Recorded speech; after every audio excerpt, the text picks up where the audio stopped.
అందరికీ నమస్కారం. ఇదేదో ప్రచార పేరు లేదండి, విజయ పేరులా ఉంది నాకైతే. ఇవాళ నేను ఒక గురువుకి శిష్యుడిలా రాలేదు, ఒక మామగారికి అల్లుడిలాగా రాలేదు, ఒక సేనానికి సైనికుల్లా వచ్చాను. ఆ సేనాని కోసం సైనికుల్లా వచ్చా కాబట్టి మీరందరూ దయచేసి మే 11 ఏం చేస్తారు? మన గుర్తు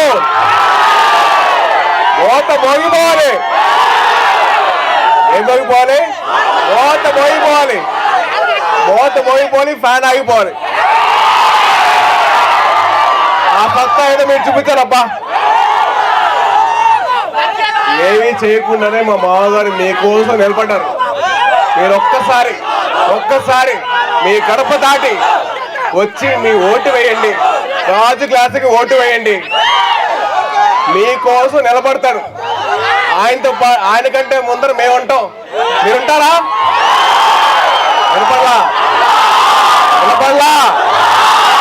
ఉండంటే మిమ్మల్ని ఇలా కలుసుకోవడానికి చాలా ఆనందంగా ఉంది. అలాగే మిమ్మల్ని ఎప్పుడు కలుసుకుంటూనే ఉంటాను. సో దయచేసి మీరందరూ కలిసి ఓటు వేసి దేనికి? గాజు గ్లాసుకే మన ఓటు, కూటమికే మన సపోర్టు. బ్యాలెట్ నెంబర్ 4 మనకు ఓటు గుద్దేయాలి. Thank you.